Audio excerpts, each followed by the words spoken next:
Morning. നമുക്കിന്നൊരു snack recipe റെഡിയാക്കിയാലോ.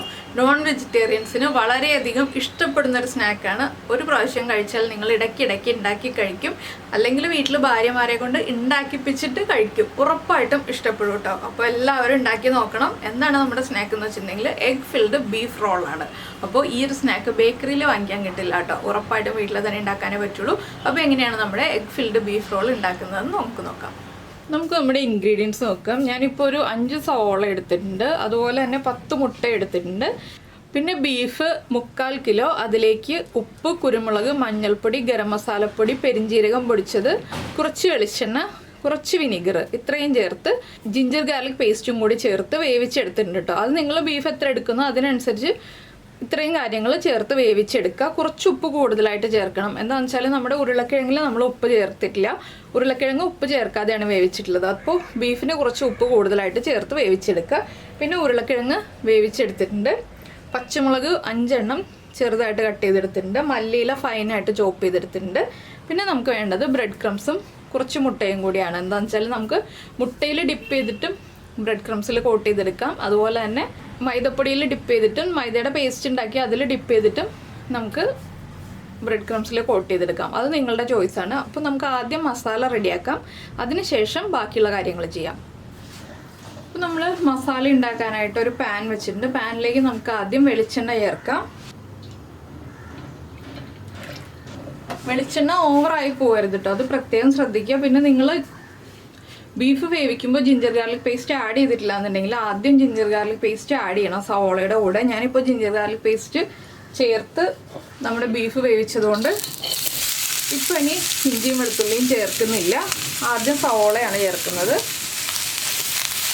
നമുക്ക് ഈ സവോള ഒന്ന് ഇളക്കിയതിന് ശേഷം ഇതിലേക്ക് സവോളയ്ക്ക് ആവശ്യമായ ഉപ്പ് മാത്രം ചേർത്ത് കൊടുക്കാം. ബീഫിന് ഞാൻ കുറച്ച് ഉപ്പ് കൂടുതൽ ചേർത്തിട്ടുണ്ട്, അതുകൊണ്ട് തന്നെ സവോളയ്ക്ക് ആവശ്യമായ ഉപ്പ് മാത്രമാണ് ചേർക്കുന്നത്.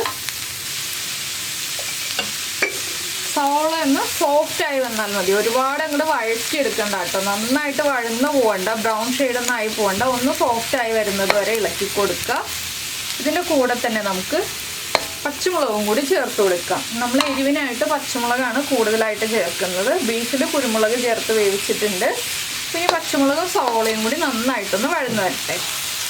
ഇപ്പോൾ നമ്മുടെ സവോളയൊക്കെ ഒന്ന് സോഫ്റ്റായി കളറൊക്കെ ഒന്ന് ചെറുതായിട്ട് ചേഞ്ച് ആയി തുടങ്ങുന്നുണ്ട്. നമുക്ക് ഫ്ലെയിം കുറച്ചിട്ട് ഇതിലേക്ക് കുറച്ച് പൊടികൾ ചേർക്കാനുണ്ട്. ആദ്യം നമ്മൾ ചേർക്കുന്നത് എരിവുള്ള മുളക് പൊടിയാണ്. ഞാനൊരു 3/4 ടീസ്പൂൺ നല്ല എരിവുള്ള മുളക് പൊടിയാണ് ചേർക്കുന്നത്. പച്ചമുളകിൻ്റെ എരിവുണ്ട്, അതുപോലെ തന്നെ മുളക് പൊടിയുടെ എരിവുണ്ടാവും. പിന്നെ 1.5 ടീസ്പൂൺ ഗരം മസാലപ്പൊടി, 1/2 ടീസ്പൂൺ കുരുമുളക് പൊടി, ഇതെല്ലാം ചേർത്ത് നന്നായിട്ടൊന്ന് ഇളക്കി ഈ പൊടികളുടെ ആ ഒരു റോ ടേസ്റ്റ് മാറി വരുന്നത് വരെ ഇളക്കി കൊടുക്കുക. ഇപ്പോൾ നമ്മുടെ പൊടികളെല്ലാം കുക്കായി വന്നിട്ടുണ്ട്. 1 മിനിറ്റ് സമയം കൊണ്ട് തന്നെ പൊടികളൊക്കെ കുക്കായി വരും കേട്ടോ. ഇനി നമുക്കിതിലേക്ക് നന്നായിട്ട് ഉടച്ചു വെച്ചിരിക്കുന്ന ഉരുളക്കിഴങ്ങ് ചേർക്കാം. ഉരുളക്കിഴങ്ങ് നന്നായിട്ട് ഉടച്ചിട്ട് ചേർക്കണം കേട്ടോ, ഇല്ലെങ്കിൽ നമ്മൾ മസാല റെഡിയാക്കി കഴിഞ്ഞിട്ട് ഉടച്ചെടുക്കേണ്ടി വരും. അപ്പോൾ നമ്മൾ ഓയിൽ ആദ്യം ചേർക്കുമ്പോൾ ഈ ഒരു ഉരുളക്കിഴങ്ങിനും കൂടി ആവശ്യമായിട്ടുള്ള ഓയിലാണ് കേട്ടോ ചേർക്കുന്നത്. പിന്നെ നമ്മൾ ബീഫ് വേവിച്ചിട്ട് വെള്ളം ഉണ്ടെങ്കിൽ വെള്ളം വറ്റിച്ചെടുക്കണം ബീഫിൻ്റെ നന്നായിട്ട്.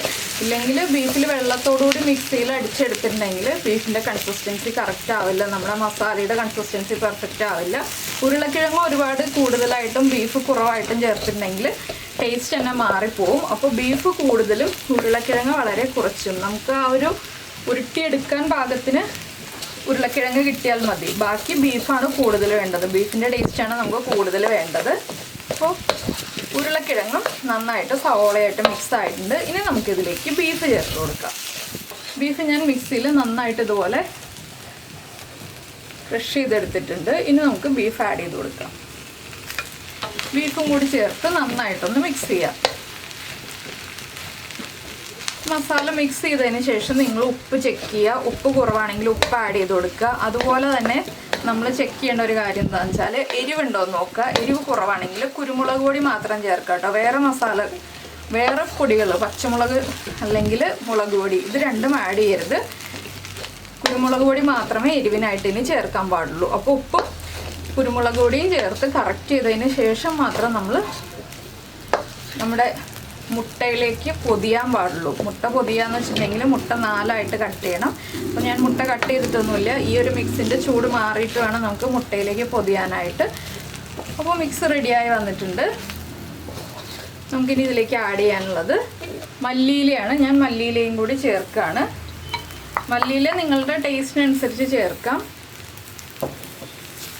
ഞാനിപ്പോൾ ധാരാളമായിട്ട് തന്നെ മല്ലിയില ചേർക്കുന്നുണ്ട്. മല്ലിയില കൂടുതൽ ചേർക്കുമ്പോഴാണ് ടേസ്റ്റ് കൂടുതൽ ഉണ്ടാവുന്നത്. അപ്പോൾ ഈ മിക്സ് റെഡി ആയിക്കഴിഞ്ഞു. ഇനി ഫ്ലെയിം ഓഫ് ചെയ്യാം. ഇനി മിക്സ് ഒന്ന് ചൂട് മാറി വരട്ടെ. ഈ സമയത്ത് നമുക്ക് നമ്മുടെ മുട്ടയൊന്ന് കട്ട് ചെയ്ത് വെക്കാം. 4ആയിട്ട് നീളത്തിലാണ് ഞാൻ കട്ട് ചെയ്യുന്നത്. 2ആയിട്ട് കട്ട് ചെയ്യാം, ഇല്ലെങ്കിൽ 4ആയിട്ട് കട്ട് ചെയ്യാം. ഞാനിപ്പോൾ 4ആയിട്ടാണ് കേട്ടോ കട്ട് ചെയ്യുന്നത്.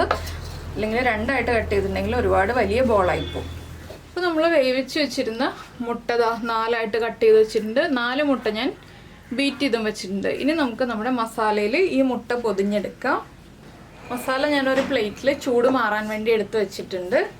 ഇനി ഈ ചൂട് മാറിയ മസാല കുറച്ചെടുത്തിട്ട് ഇതുപോലെ കയ്യിലൊന്ന് ഉരുട്ടി ഷേപ്പാക്കി എടുക്കുക. ഷേപ്പാക്കി എടുക്കുകയെന്ന് വെച്ചാൽ ഇതുപോലെ കയ്യിൽ കുഴിച്ച് വയ്ക്കുക. ഇതിലേക്ക് നമ്മൾ കട്ട് ചെയ്ത് വെച്ചിരിക്കുന്ന മുട്ടയുടെ ഒരു പീസ് വെച്ചിട്ട് ഒന്ന് പൊതിഞ്ഞെടുക്കുക കേട്ടോ. അപ്പോൾ നിങ്ങൾ മസാലയുടെ ഉപ്പും എരിവൊക്കെ ചെക്ക് ചെയ്തിട്ടില്ല എന്നുണ്ടെങ്കിൽ ചെക്ക് ചെയ്തിട്ട് മാത്രം ഈ ഒരു പ്രോസസ്സ് ചെയ്യുക. നന്നായിട്ട് പൊതിഞ്ഞെടുക്കുക. ഒട്ടും തന്നെ മുട്ട പുറത്ത് കാണാത്ത രീതിയിൽ പൊതിഞ്ഞെടുക്കുക. ഇങ്ങനെ 2 കൈ കൊണ്ടും ഇങ്ങനെ പൊതിഞ്ഞെടുക്കുമ്പോൾ കറക്റ്റ് ആയിക്കോളൂ കേട്ടോ.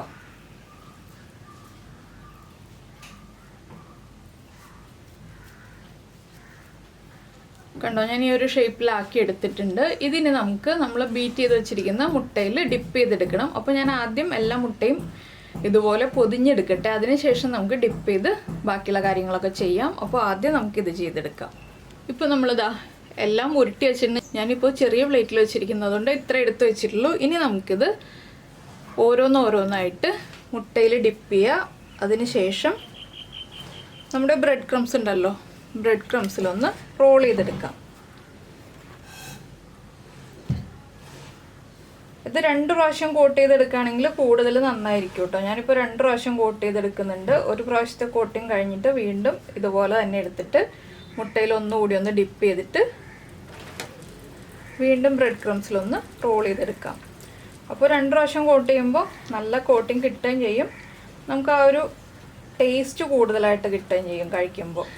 അപ്പോൾ ഇതാ നമ്മൾ കോട്ട് ചെയ്തെടുത്ത് കഴിഞ്ഞു. ഇതുപോലെ നമുക്കെല്ലാം കോട്ട് ചെയ്തെടുക്കാം. അതിനുശേഷം ഫ്രൈ ചെയ്യാം. അപ്പോൾ നമ്മുടെ സ്നാക്ക് നമ്മൾ മുഴുവനും ബ്രെഡ് ക്രംസിലും മുട്ടയിലും കവർ ചെയ്ത് എടുത്തിട്ടുണ്ട്. അപ്പോൾ നിങ്ങളുടെ വീട്ടിൽ കുട്ടികളുണ്ടെങ്കിൽ കുട്ടികളെ കൂട്ടിയിട്ട്, അല്ലെങ്കിൽ വീട്ടിലുള്ള നമ്മുടെ ചേട്ടന്മാരെ കൂട്ടിയിട്ട്, 2 പേരിൽ ആരെങ്കിലും, കുട്ടികൾ ചേട്ടന്മാരെ ആരെങ്കിലും കൂട്ടിയിട്ട് ഒന്ന് ഹെൽപ്പിന് വിളിച്ചിട്ട് ചെയ്യിപ്പിക്കുക കേട്ടോ. ഇതൊക്കെ ചെയ്യുമ്പോൾ അല്ലെങ്കിൽ ഇത്രയും ക്വാണ്ടിറ്റിയൊക്കെ ഉണ്ടാക്കി വരുമ്പോൾ നമ്മൾ വിഷമിച്ചു പോകും. എന്താണെന്ന് വെച്ചാൽ 2 പ്രാവശ്യം കോട്ട് ചെയ്യണമല്ലോ. അപ്പോൾ ഒരാൾ മുട്ടയിൽ ഡിപ്പ് ചെയ്ത് വരുമ്പോൾ ഒരാൾ ബ്രെഡ് ക്രംസിൽ കോട്ട് ചെയ്തെടുക്കുക. അങ്ങനെ ആകുമ്പോൾ എളുപ്പമായിരിക്കും നമുക്ക് ഈ ജോലികളൊക്കെ ചെയ്യാനായിട്ട്. ഇതിങ്ങനെ പറയുന്നത് എന്താണെന്ന് വെച്ചാൽ നമ്മൾ കൂടുതൽ ക്വാണ്ടിറ്റി ഉണ്ടാക്കുമ്പോൾ ഇങ്ങനെ 2-3 പ്രാവശ്യം നമ്മൾ തന്നെ കൈ കഴുകി വീണ്ടും ഓരോന്ന് ഡിപ്പ് ചെയ്തൊക്കെ എടുത്ത് വരുമ്പോൾ നമുക്ക് ഉണ്ടാക്കാൻ മടുപ്പ് തോന്നും. അതുകൊണ്ടാണ്. അപ്പോൾ എല്ലാം നമ്മൾ റെഡിയാക്കി വെച്ചിട്ടുണ്ട്. ഇനി നമുക്ക് ഫ്രൈ ചെയ്തെടുക്കാം. ഇപ്പോൾ നമ്മൾ എണ്ണ ചൂടാക്കാൻ വെച്ചിട്ടുണ്ട്. എണ്ണ ചൂടായിട്ടുണ്ട്. നമുക്ക് ഓരോന്നായിട്ട് എണ്ണയിലേക്ക് ഇട്ട് ഫ്രൈ ചെയ്തെടുക്കാം. ഒരുമിച്ച് കുറേ ഇട്ട് കൊടുക്കരുത് കേട്ടോ. ഞാനിപ്പോൾ വലിയ പാൻ വെച്ചിരിക്കുന്നതുകൊണ്ടാണ് കൂടുതൽ ക്വാണ്ടിറ്റി ഇട്ട് കൊടുക്കുന്നത്. പതുക്കെ സൈഡിലൂടെ ഇട്ട് കൊടുക്കുക. നമ്മുടെ മസാല കുക്കായതാണ്, അതുകൊണ്ട് തന്നെ നമുക്ക് ബ്രെഡ് ക്രംസ് മാത്രമേ കുക്കാവാനുള്ളൂ. അപ്പോൾ ഒരുപാട് വലിയ ഫ്ലെയിമിൽ വെക്കരുത്. ഒരു മീഡിയം ഫ്ലെയിമിൽ വെച്ചിട്ട് കുക്ക് ചെയ്തെടുക്കുക. നമ്മൾ ഇട്ടിട്ട് ഉടനെ തന്നെ തിരിച്ചിടാൻ നോക്കരുത് കേട്ടോ. കുറച്ച് സെക്കൻഡ്സ് വെയിറ്റ് ചെയ്യുക. എന്താണെന്ന് വെച്ചാൽ ബ്രെഡ് ക്രംസ് ആണ്, പൊട്ടിപ്പോകാനുള്ള സാധ്യതയുണ്ട്. അതുകൊണ്ട് കുറച്ച് സെക്കൻഡ്സ് വെയിറ്റ് ചെയ്തിട്ട് ഒന്ന് കുക്കായി തുടങ്ങുമ്പോൾ മാത്രം അടുത്ത സൈഡിലേക്ക് തിരിച്ചിട്ട് കൊടുക്കുക. പതുക്കെ തിരിച്ചിടുക. കണ്ടോ, കളറ് മാറി തുടങ്ങി. പതുക്കെ നമുക്ക് തിരിച്ചടുത്ത സൈഡിലേക്ക് ഇട്ട് കൊടുക്കാം. വേഗം തന്നെ കുക്കായി കിട്ടും കേട്ടോ. ഫ്രൈ ചെയ്തെടുക്കാൻ എളുപ്പമാണ്. അപ്പോൾ എന്തായാലും നിങ്ങളെല്ലാവരും ഈ ഒരു സ്നാക്ക് ഉണ്ടാക്കി നോക്കുക. ഉണ്ടാക്കി നോക്കിയിട്ടില്ലെങ്കിൽ ഉറപ്പായിട്ടും എല്ലാവർക്കും ഇഷ്ടപ്പെടുന്ന റെസിപ്പി ആയിരിക്കും. ബീഫ് ഇഷ്ടപ്പെടുന്നവർക്ക്. പിന്നെ ബീഫ് ഇഷ്ടമല്ലാത്ത ആളുകൾക്ക് വേണ്ടിയിട്ട് ഞാനൊരു റെസിപ്പി പറഞ്ഞുതരാം. നമ്മൾ ഇതിന് മുന്നേ നമ്മുടെ എഗ് കബാബ് എന്ന് പറഞ്ഞിട്ടൊരു വീഡിയോ ചെയ്തിട്ടുണ്ട്, പൊട്ടറ്റോയും എഗ്ഗും വെച്ചിട്ട്. അപ്പോൾ നമ്മൾ ബീഫ് ഒഴിവാക്കിയിട്ട് പൊട്ടറ്റോ മാത്രം വെച്ചിട്ടാണ് കേട്ടോ ആ ഒരു റെസിപ്പി ചെയ്തിട്ടുള്ളത്. പൊട്ടറ്റോയും എഗ്ഗും മാത്രമാണ് ആ ഒരു റെസിപ്പിയിലുള്ളത്.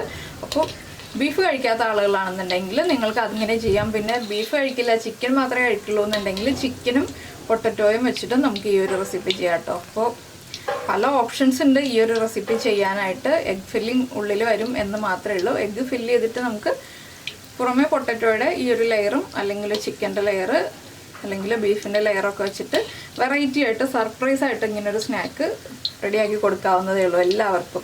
നമ്മുടെ വീട്ടിൽ വരുന്ന ഗസ്റ്റിനൊക്കെ സർപ്രൈസ് ആയിട്ട് ചെയ്ത് കൊടുക്കാൻ പറ്റിയ റെസിപ്പിയാണിത്. ഇത് മലബാറിലൊക്കെ ഈ ഒരു സ്നാക്ക് നമ്മളിപ്പോൾ 4 മുട്ട മുറിച്ചിട്ടാണ് ചെയ്തത്. ഇത് മുഴുവൻ മുട്ട അകത്ത് ഫില്ല് ചെയ്തിട്ട് തേങ്ങാമുറി എന്ന് പറഞ്ഞിട്ട് അറിയപ്പെടുന്ന ഒരു സ്നാക്കാണ് കേട്ടോ. നമ്മളിപ്പോൾ തേങ്ങാമുറി എന്നല്ല ചെയ്യുന്നത്. അപ്പോൾ മലബാർ ഏരിയയിൽ ഇഫ്താർ ടൈമിൽ ചെയ്യുന്നൊരു സ്നാക്കാണ് തേങ്ങാമുറി എന്ന് പറയുന്നത്. അപ്പോൾ അത് മുഴുവൻ മുട്ടയാണ് നമ്മൾ ചെയ്യുമ്പോൾ ചെയ്യേണ്ടി വരുന്നത്. മുഴുവൻ മുട്ട പൊതിഞ്ഞിട്ടാണ് ചെയ്യുന്നത്.